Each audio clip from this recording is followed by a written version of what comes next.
Marcus Chen had built his empire on silence. For 15 years, he commanded the largest textile factory in the industrial district, where the machines never stopped and the workers never complained. At least, not where he could hear them. His office sat high above the factory floor, insulated by thick glass and the weight of his own indifference. Every morning, he walked through the front entrance while 300 workers filed through the back, their faces as gray as the concrete walls that surrounded them. He told himself he was a businessman, not a monster. He paid the minimum wage required by law, gave exactly the mandated breaks, and kept the temperature just above the legal minimum. The fact that his workers could barely afford rent, that they ate one meal a day, that their children wore shoes with holes in them, these were not his problems. These were simply the realities of the market, the invisible hand that he served with unwavering devotion. Everything changed on a Tuesday afternoon in September. Marcus had brought his 6-year-old daughter Emma to work because the nanny had called in sick. She sat in his office, coloring pictures of butterflies while he reviewed quarterly reports. The numbers were excellent. Profits had increased by 18%. He felt the satisfaction of a job well done, the pride of a man who had mastered his craft. Emma hummed softly to herself, lost in her world of crayons and imagination. Then she asked to use the bathroom. Marcus pointed down the hall, barely looking up from his spreadsheets. But Emma, curious as all children are, took a wrong turn.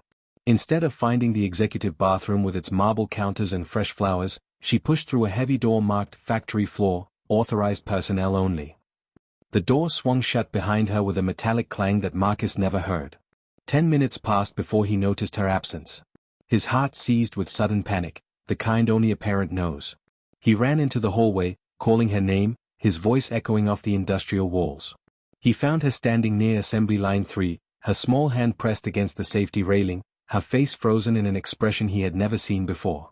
Tears streamed down her cheeks, but she made no sound. She simply stared at the woman working below. The woman's name was Lynn. She was 42 years old, though she looked 60. Her hands moved with mechanical precision, stitching seams in shirts that would sell for more than she earned in a month. Her fingers were wrapped in dirty bandages, bleeding through where the needles had pricked her throughout the endless shift. Her face held no expression at all. It was the face of someone who had learned that feelings were a luxury she could not afford. Marcus reached his daughter, relief flooding through him. But Emma didn't run to him. She didn't move at all. She just pointed at Lynn with one trembling finger and whispered the question that would haunt him for the rest of his life. "Daddy, why is she crying?" He looked at Lynn's face, at the dry eyes and pressed lips. "She's not crying, sweetheart. Come on, let's go back upstairs." But Emma shook her head slowly, never taking her eyes off the woman. "Yes, she is. She's crying inside. Can't you see it? Why is she crying?" Marcus picked up his daughter and carried her back to his office, but her words followed him like a ghost. He tried to return to his reports, but the numbers blurred on the page. He tried to explain about business, about economics, about the way the world worked. But Emma just looked at him with those clear, unclouded eyes and asked again. "But why is she crying, Daddy? What did we do to make her cry?" And for the first time in 15 years, Marcus Chen had no answer. He had built his empire on silence, but his daughter had given voice to the one question he had spent his entire career avoiding. That night, he couldn't sleep. Every time he closed his eyes, he saw Lynn's face and heard Emma's voice.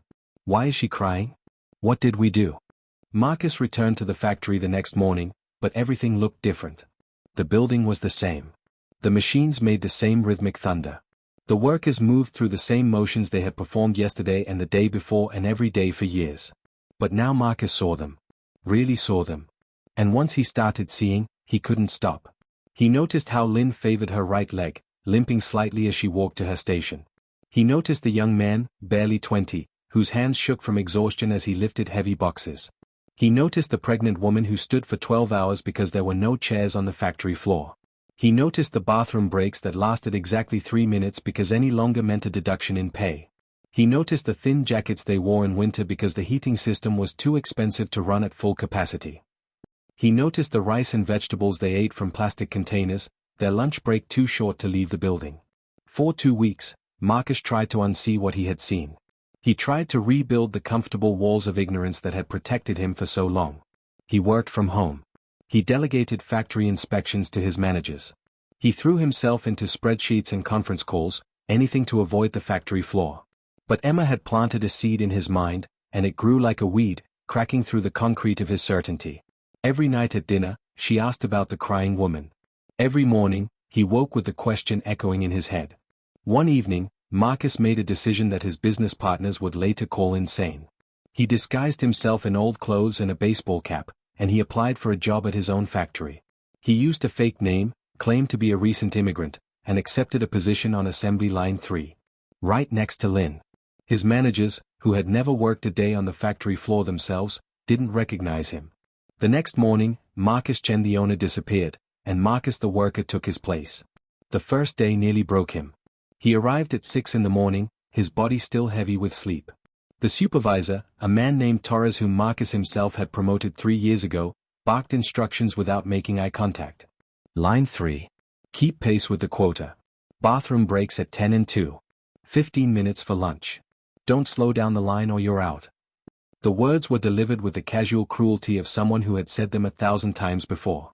Marcus took his place at the line. Within an hour, his back ached. Within 2 hours, his hands cramped. By lunch, he understood why Lynn's fingers bled. The needles were old, the guards were loose, and the pace was relentless. If you stopped to bandage a cut, you fell behind. If you fell behind, the supervisor appeared like a shark drawn to blood in the water. Marcus watched Torres berate an older man for working too slowly, his voice loud enough for the entire floor to hear, humiliation used as a tool to extract more productivity. During the 15-minute lunch break, Marcus sat with Lynn and the others. They ate quickly, mechanically, too tired for conversation. He tried to catch Lynn's eye, to offer some gesture of solidarity, but she kept her gaze down. It was a survival strategy, he realized. Don't make connections. Don't feel too much. Don't give the pain any more space than it already occupies. When he asked her how long she'd worked there, she answered without emotion. 12 years. Same line. Same shift. 12 years of his profits had been built on her bleeding fingers. The afternoon shift was torture. Marcus's privileged body, accustomed to ergonomic chairs and catered lunches, rebelled against the concrete floor and repetitive motions. His legs went numb. His shoulders screamed. His head pounded from the noise and the chemical smell of the dyes. He watched the clock like a prisoner counting down to freedom, but the hands moved with cruel slowness. When the shift finally ended at 6 o'clock, Marcus stumbled out with the others, his body broken, his mind reeling. He had worked 12 hours and earned $62 before taxes. $62. He spent more than that on a single lunch at his usual restaurant. The number felt like an accusation. That night, he calculated how much profit each worker generated versus how much they were paid. The ratio made him sick. He thought about Lynn, about the 12 years she had given to his company, and he felt something he hadn't experienced in decades. Shame. Deep, burning shame that settled in his chest like a stone. He had told himself he was just following the market, just playing by the rules. But the rules, he realized, were made by men like him. And if men had made these chains, then men could break them. The question was whether he had the courage to do it. Marcus continued his double life for another week, working the floor by day and planning a revolution by night. But revolutions, he discovered, don't happen in boardrooms or through executive orders. They happen in the small moments when one person decides that another person's suffering matters more than their own comfort. And those moments come with a cost. On his 8th day on the factory floor, Marcus witnessed something that would force his hand. A young woman named Rosa collapsed at her station. She had been working through a fever for 3 days because she couldn't afford to miss a shift. When she hit the concrete, the sound echoed through the factory like a gunshot. For a moment, everyone froze. Then, like a machine resetting itself, the line continued moving. Workers stepped over her unconscious body to keep the quota. Torres called for someone to drag her to the break room, but he didn't stop the line. He didn't call an ambulance. He didn't even check if she was breathing. Marcus broke character. He ran to Rosa, checked her pulse, and screamed for someone to call emergency services. Torres grabbed his shoulder. Get back to your station or you're fired. Marcus turned and looked at the man he had once promoted, the man he had rewarded for keeping costs down and productivity up. He saw himself reflected there. This was what he had built. This was the machine he had designed. And in that moment, he made his choice. I said call an ambulance. Now. Something in his voice made Torres step back. Marcus pulled out his phone and called himself. 20 minutes later, the police arrived, along with the ambulance. And Marcus Chen the owner appeared, no longer in disguise. The factory floor erupted in chaos. Workers who had never spoken above a whisper suddenly found their voices. Some demanded to know what was happening. Others tried to slip away, fearing immigration raids. Torres went pale as Marcus removed his cap and dirty jacket, revealing himself. "Everyone stop working," Marcus announced, his voice carrying across the floor. "Right now. Stop." 300 pairs of eyes turned to him. 300 people who had been invisible suddenly became visible. And in their faces, he saw fear, confusion, and something else, the faint, fragile spark of hope. What happened next would be debated in business schools and labor courts for years to come. Marcus gathered every worker in the factory cafeteria and made an announcement that his lawyers would later call financial suicide. He was shutting down operations for 2 weeks. Every worker would be paid their full wages during this time. He was conducting a complete review of working conditions. And when the factory reopened, things would be different. The room fell silent. Then someone laughed, a bitter sound without humor. "You think we're stupid?" an older man called out. "This is a trick. You'll lock us out and hire new workers for less." The accusation stung because Marcus knew it was exactly what dozens of factory owners had done before him. He looked at Lynn, who stood near the back, her bandaged hands hanging at her sides. He thought of Emma's question. "Why is she crying?" "I don't expect you to trust me," Marcus said. "I haven't earned that. But I'm asking you to give me 2 weeks to prove I'm serious. During that time, I want you to form a workers' committee. Choose representatives. Make a list of every problem, every needed change, every safety issue. When we reopen, we'll address them. All of them." The skepticism in the room was thick enough to touch. But Rosa, who had regained consciousness and insisted on attending the meeting despite the paramedics' protests, raised her hand. "Why now? You've owned this place for 15 years. Why change now?" Marcus could have given them a speech about business ethics or market pressures or legal compliance. Instead, he told them the truth. "My daughter asked me a question I couldn't answer.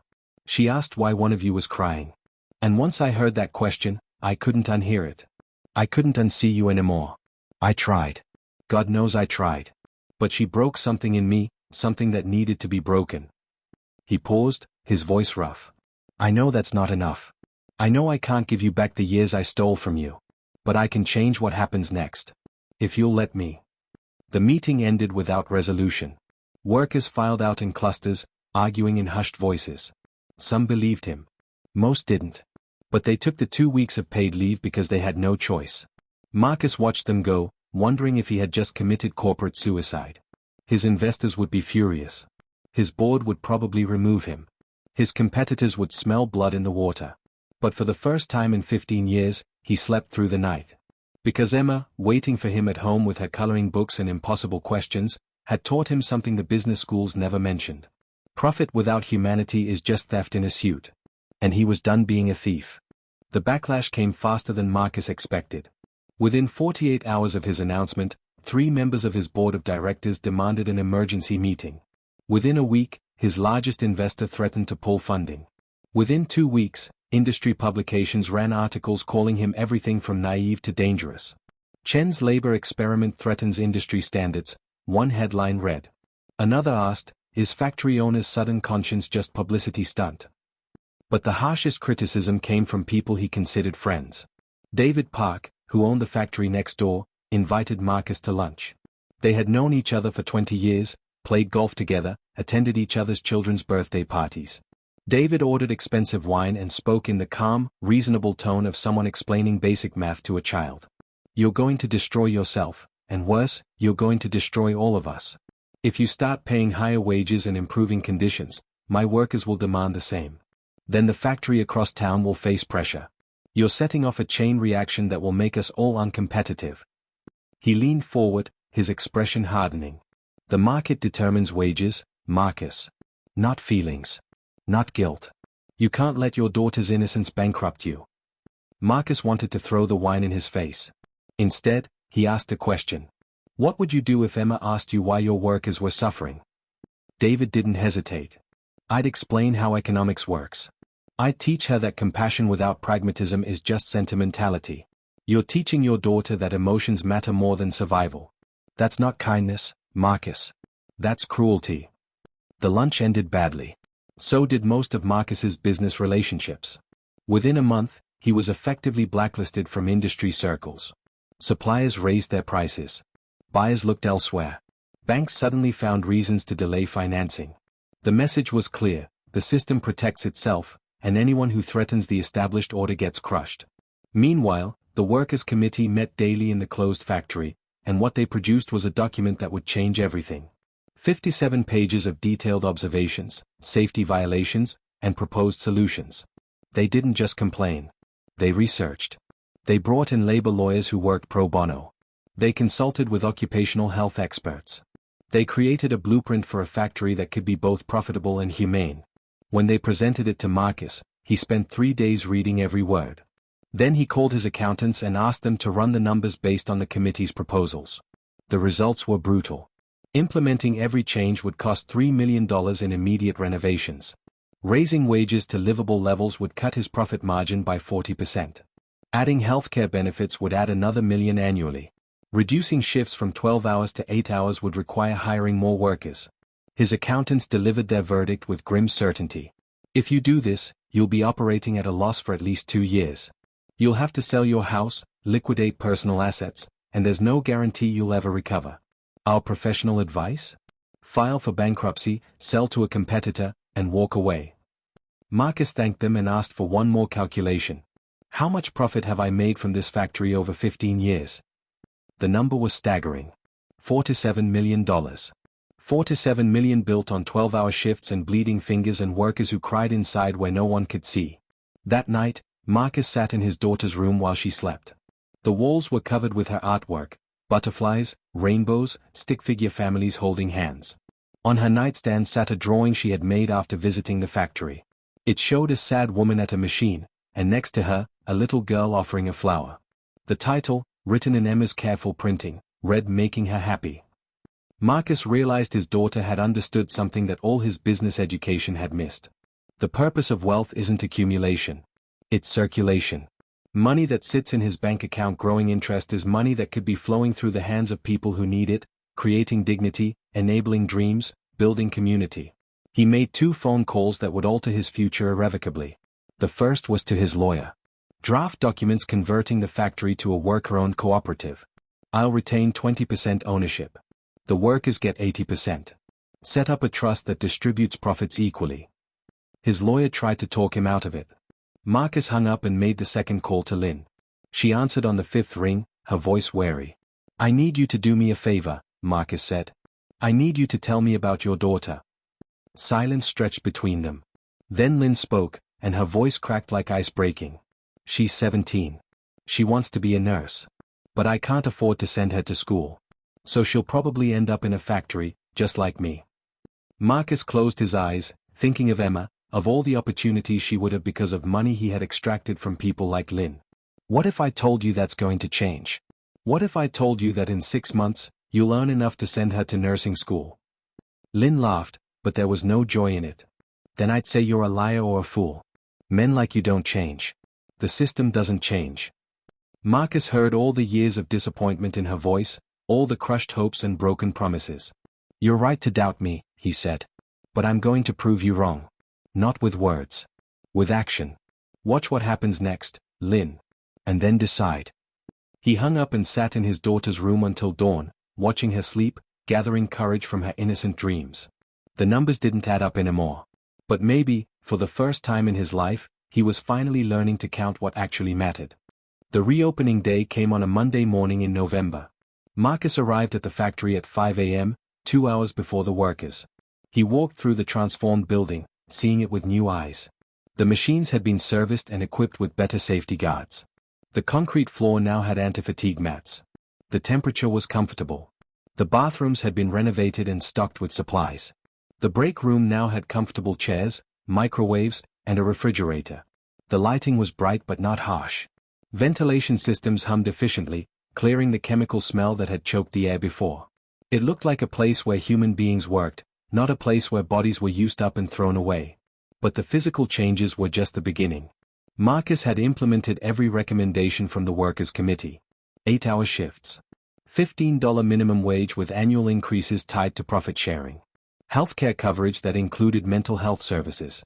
2 weeks paid vacation. Sick leave that didn't require a doctor's note. on-site daycare for workers with children. And most radically, the conversion to a cooperative ownership structure meant that every worker had a voice in decisions and a share in profits. His accountants had been right, he had sold his house, liquidated his investments, and taken on debt to make it happen. But standing in the transformed factory, he felt something he hadn't experienced in years. Peace. The workers arrived at 7, and the skepticism was palpable. They examined everything with suspicious eyes, looking for the trap, the hidden camera, the moment when someone would laugh and tell them it was all a joke. Torres, demoted from supervisor to line worker after Marcus learned about his cruel management style, muttered to anyone who would listen. Give it a month. He'll realize he's losing money and take it all back. Or he'll sell to someone worse. But then something unexpected happened. Rosa, fully recovered from her collapse, stood on a chair and called for everyone's attention. She held up a letter from the hospital. I got my medical bill yesterday. My old insurance would have covered nothing. I would have been in debt for years. But our new plan? It covered everything. Every single cent. Her voice broke. This is real. He actually did it. The transformation didn't happen overnight. Trust, once broken, takes time to rebuild. For the first month, workers arrived expecting each day to be the last day of their experiment. They hoarded their paychecks, afraid to believe the higher wages would continue. They hesitated to use the break room, conditioned by years of surveillance and punishment. They spoke in whispers, old habits dying hard. But gradually, something shifted. Laughter returned to the factory floor. Workers started sharing photos of their families, their children, their lives outside these walls. Lynn brought in food she had cooked and shared it during breaks. The young man with shaking hands gained weight, his body recovering from years of malnutrition. The pregnant woman gave birth to a healthy baby girl and brought her to the on-site daycare, where she could visit during breaks. 6 months after the reopening, Marcus received a letter from Lynn. It was short, written in careful English on lined paper. My daughter got accepted to nursing school. I cried for an hour when she told me. I haven't cried in 12 years, not since my husband died. I forgot how. But now I remember. Thank you for giving me back my tears. Thank you for letting me hope again. But most of all, thank you to Emma. Tell her the crying woman isn't crying anymore. Tell her love is stronger than chains. Marcus showed the letter to his daughter, who was now 7 years old and still asked about the factory every day. She read it slowly, her finger following each word. When she finished, she looked up at her father with those clear, devastating eyes. Daddy, are you happy now? He thought about everything he had lost. The mansion, the luxury cars, the country club membership, the respect of his peers. He thought about everything he had gained. The ability to sleep through the night. The genuine smiles of workers who no longer flinched when he walked by. The knowledge that people could send their children to school, afford medical care, plan for futures they once thought impossible. He thought about Lynn's daughter, who would become a nurse and save lives because her mother no longer had to sacrifice her own. Yes, sweetheart, Marcus said. I'm happy. And he meant it with every cell in his body. The story could end there, with a neat resolution and lessons learned. But real change is messier than that. Some workers left, unable to adapt to a workplace that treated them with dignity after years of dehumanization. Some struggled with the cooperative model, uncertain how to make decisions after being told what to do for so long. The factory still faced pressure from competitors. Industry groups tried to shut them down through regulatory challenges. Media coverage remained skeptical, waiting for the inevitable collapse. But the factory survived. More than survived, it thrived. Productivity increased because workers actually cared about their work. Quality improved because people took pride in what they created. Turnover virtually disappeared, saving massive costs in recruitment and training. Other factories watched nervously as the Chen experiment succeeded against all predictions. 2 years after the transformation, Marcus stood on the factory floor with Emma, now 8 years old. She had insisted on coming to see the crying woman again. They found Lynn at her station, but everything was different now. Her hands were healed, covered in calluses but no longer bleeding. Her face held expression, she smiled at co-workers, joked during breaks, lived visibly instead of merely existing. When she saw Emma, she knelt down and held out her arms. Emma ran to her, and they hugged like old friends reunited after a long journey. Thank you, Lynn whispered, but she wasn't talking to Marcus. She was talking to the child who had asked the one question that mattered. Why is she crying? What did we do? Marcus watched them, his heart full of gratitude for his daughter's uncorrupted vision. She had seen what he had trained himself not to see. She had felt what he had taught himself not to feel. She had loved when he had learned only to calculate. And in doing so, she had broken the chains that men made, not with strength or violence or laws, but with the simple, devastating power of a child's love. The chains of indifference. The chains of willful blindness. The chains of systems that value profit over people. Those chains still existed in factories across the city, across the country, across the world. But in this one place, they had been broken. And if they could break here, they could break anywhere. Emma pulled back from Lynn and asked her the question Marcus knew was coming. Are you happy now? Lynn smiled, and it was the smile of someone who had been given back something precious that she thought was lost forever. Yes, little one. I'm happy now. Emma nodded seriously, as if confirming important data. Then she looked up at her father and said, Good. That's how it should be. Everyone should be happy, Daddy. That's the most important thing. And standing there in the factory that had been transformed by one child's question, Marcus Chen finally understood what success actually meant. It wasn't measured in dollars or market share or competitive advantage. It was measured in the tears that stopped flowing, the hopes that rekindled, the lives that became worth living again. His daughter had taught him that love is not a weakness but the strongest force in the universe. Strong enough to break any chain that men dared to make.